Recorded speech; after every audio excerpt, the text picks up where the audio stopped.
You ever plan a weekend where the goal is simple? Disconnect, breathe real air, maybe sip terrible coffee made on a camp stove, and somehow end up igniting a full-scale neighborhood feud instead? Yeah, that happened to me. And the wild part is, I truly never saw it coming.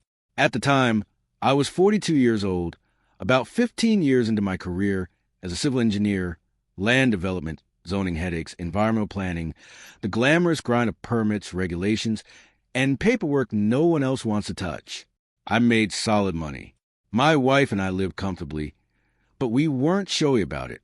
No sports cars, no marble fountains, definitely no live, laugh, love signs anywhere in our house. Our version of luxury was good hiking boots and gear that could survive rain, mud, and abuse. We were hardcore leave-no-trace people, the kind who pack out banana peels and lecture friends about improper fire pits. Nature in, nature out, zero evidence left behind.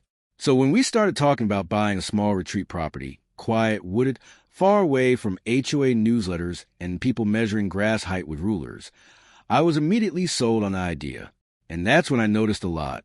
12 wooded acres, a creek running to the back, old oak trees standing proud in the center like something ripped straight from a postcard. And right beside it, one of those cookie-cutter luxury subdivisions with names that scream money and boredom. Let's call it Silverbrook Manor. You know the type, gated beige, perfectly manicured. Every driveway has a luxury SUV that's never once seen dirt. The lot had been sitting on the market for over 2 years. The price kept dropping. First $180K, then $160, then $140, like a clearance rack for land. That alone told me something wasn't right. So I dug deeper. Zoning quirks, a weird lot shape, setback rules, a public easement running along the creek. All the things that scare off normal buyers. But to me, that looked like opportunity. So one Friday in late September, my wife and I decided to keep things simple. We went camping on the public easement. Completely legal. I checked the plat map, then checked it again, printed it out, saved it on my phone, highlighted it like I was studying for finals. We pulled in around 8 p.m., set up our canvas tent, small stove, solar lantern, no trash, no music, no noise. We were about 50 yards from the subdivision line. Quiet, peaceful, perfect. And that's when Silverbrook Manor started paying attention. I didn't notice it at first. Saturday morning, I'm brewing coffee, listening to the creek, feeling like some outdoorsy influencer without the followers when this golden retriever just wanders straight into our campsite. No leash, fancy collar, coat better groomed than my hair. He sniffed everything, walked right past me, squatted, and dropped a steaming pile next to our fire pit. I just stood there staring. Like, really, dude? We cleaned it up, obviously, but I snapped a picture. Old habit. In my line of work, if you don't document, it didn't happen. The dog trotted back toward the biggest house in sight. Stone walls, massive deck, landscaping that probably cost more than my first car. That's when my wife said, "Babe, I think someone's watching us." I looked up. Binoculars. On the deck. Pointed straight at us. Around 2 p.m., things escalated. We're heating soup when I hear crashing in the woods. Branches snapping. Fast footsteps. Out burst this woman, mid-50s, designer workout clothes, shoes that clearly never met mud before today. Phone in one hand. Finger pointed like a weapon in the other. She wasn't walking. She was marching. No greeting. No questions. She just started shouting. "You are trespassing on private property. I'm calling the police. You're lowering our property values. People like you don't belong here. People like you." That phrase always tells you everything. I stood up slowly, calm voice, engineer mode engaged. "Ma'am, we're on public easement land. We're allowed to be here. We're not bothering anyone." She laughed right in my face. "I don't care what some government website says. This is my neighborhood." Then she dropped it. "I've lived here 10 years, and I'm not dealing with homeless people camping in my backyard." Homeless. Me, in a $400 jacket. My wife in top-tier hiking gear. Our tent probably cost more than her treadmill. I pulled out my phone, opened the plat map, zoomed in, pointed. This is the boundary. This is your property. This is the public easement. We're right here. She glanced at it for maybe 2 seconds. I don't care. And then I made the mistake. Or maybe the smartest comment of my life. I said casually, honestly, I've been thinking about making an offer on this lot anyway. Her face changed instantly. Anger, panic, calculated rage. Like watching someone do mental gymnastics in real time. You don't want that land, she snapped. It's undevelopable. Anyone who buys it gets sued.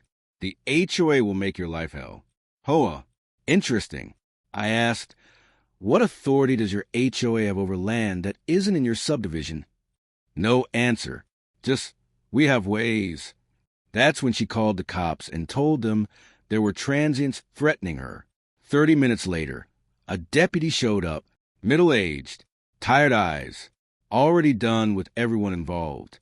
I showed him everything. Map, ID, photos, the dog incident. He nodded, then said, yeah, I've gotten 3 calls from this address today. She came storming down. They're trespassing. He looked at her and said, no, they're not. She argued. He shut it down, and then she said the worst possible thing she could have said. If you won't do anything, she snapped, I'll handle it myself. I'll fence it off by tomorrow. The deputy's tone shifted instantly. No patience left. He warned her, firmly, about consequences, about boundaries, about exactly how badly this would go if she kept pushing. After he left, she didn't go inside. She just stood there, staring at us for a full 20 minutes. Not yelling, not talking, just watching. Like we were characters in a Netflix series she absolutely hated, but couldn't stop binging. That night, sitting by our fire, my wife finally said what I'd been circling around in my own head. She told me she thought that woman believed she owned that land. And that's when it all clicked. She'd probably spent years running her dog through it, treating it like bonus yard, quietly scaring off anyone who got curious. And suddenly, I wasn't just camping anymore. I was standing on someone else's stolen sense of authority. And she did not like that one bit. Okay, pause. Let me step out of the story for a moment, because this part matters, especially if you've ever lived near an HOA, dealt with territorial neighbors, or wonder why certain people completely lose it over land they don't legally own. Public easements are exactly what they sound like. They're strips of land, often near creeks, utilities, or roadways, that remain legally accessible even when surrounded by private property. You cannot fence them off. You cannot claim them. And you absolutely cannot intimidate people into staying away from them.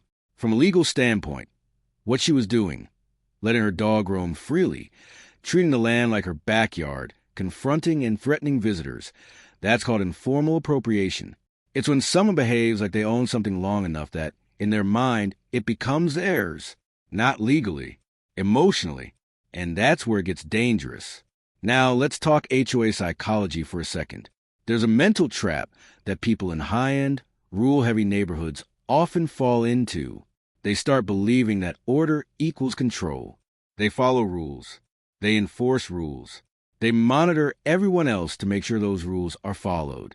So when something exists outside that system, like a public easement, it feels like chaos to them. It feels threatening.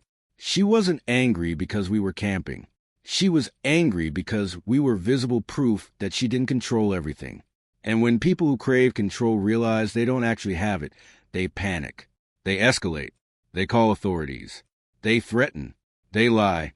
And ironically, that behavior almost always puts them on the wrong side of the law.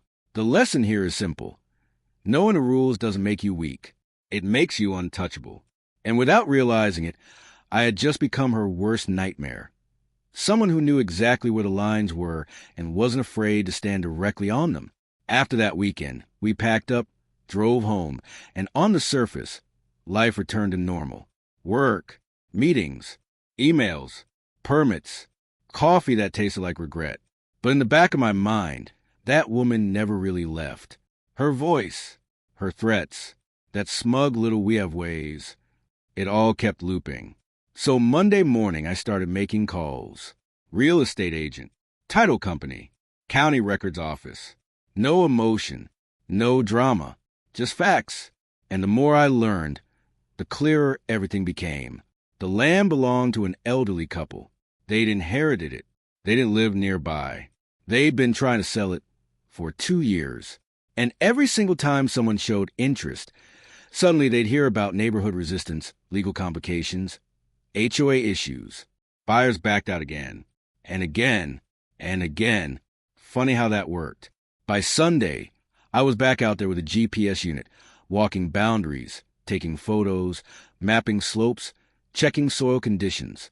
And the land was perfect. Not developer perfect. Human perfect. Buildable. Quiet. Private. So I made the offer. Full asking price. All cash. No contingencies. 10-day close.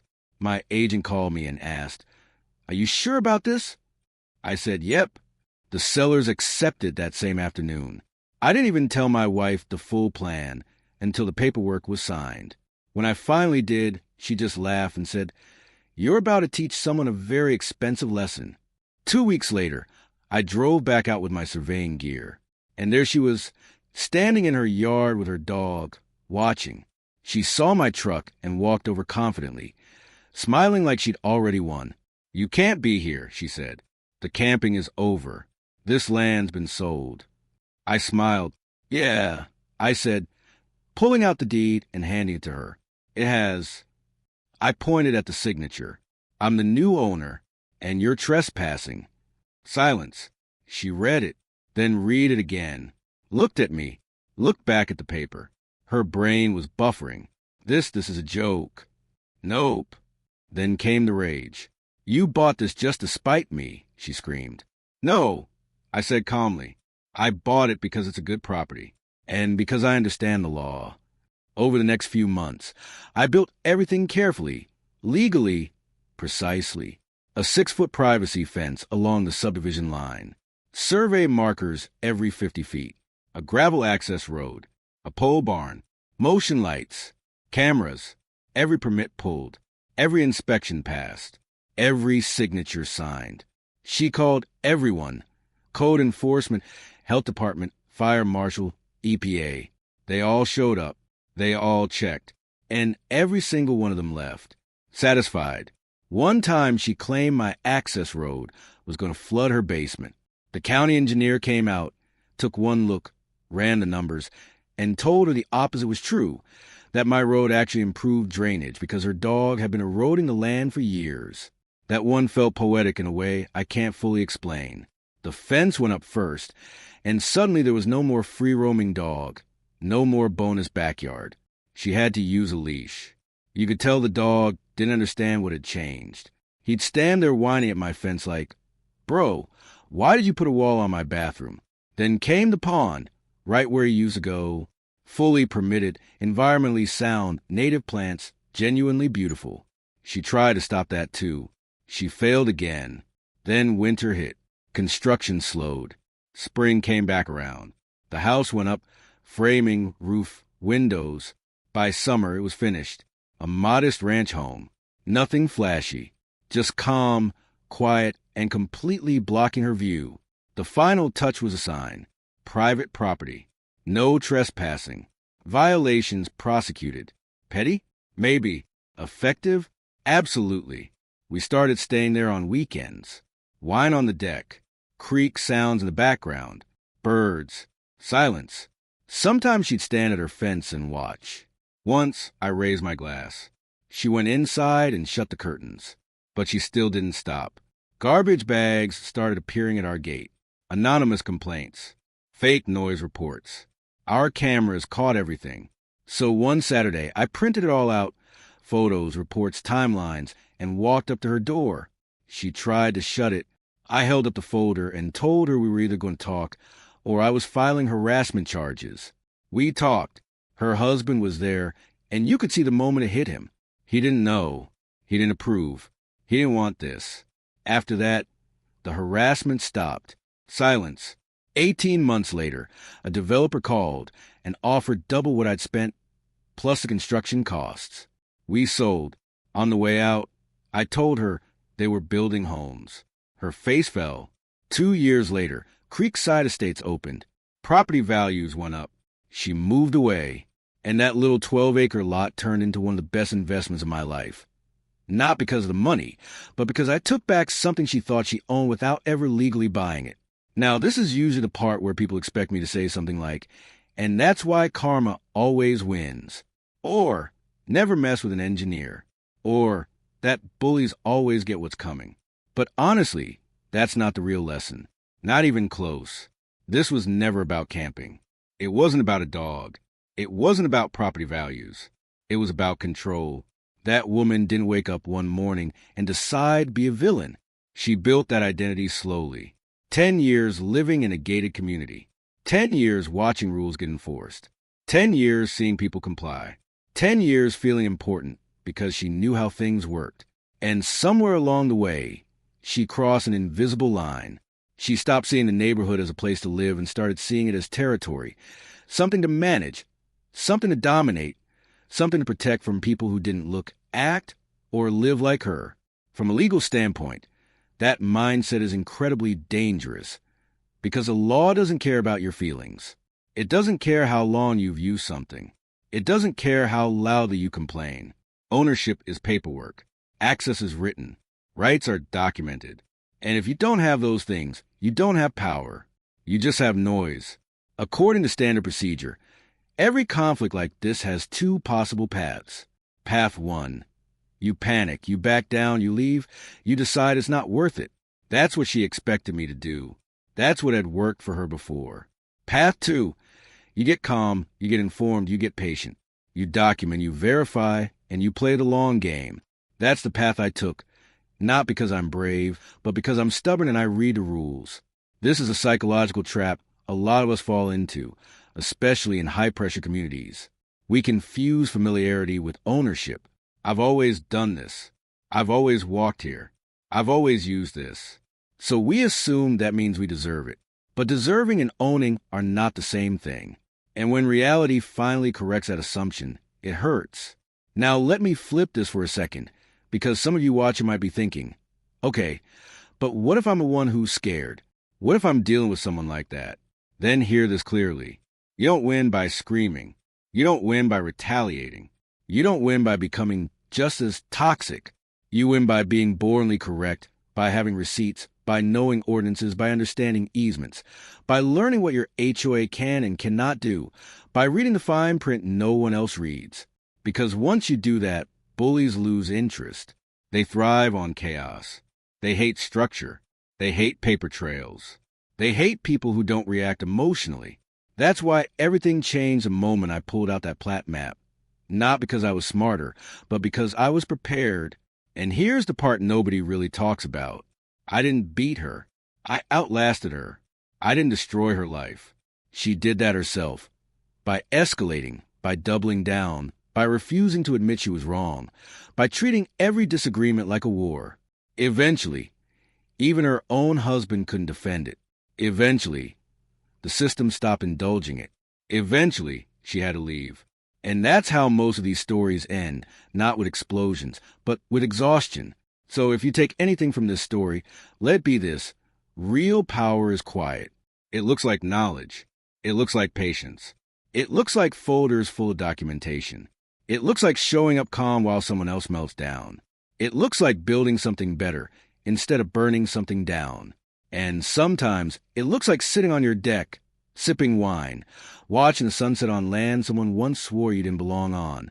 Now I'm curious. Have you ever dealt with a neighbor, an HOA, a landlord, or a self-appointed community enforcer who thought they own everything? What happened? Did you fight? Did you walk away? Did you win quietly? Drop your story in the comments. I read them. And trust me, some of you have been through things that make this look tame.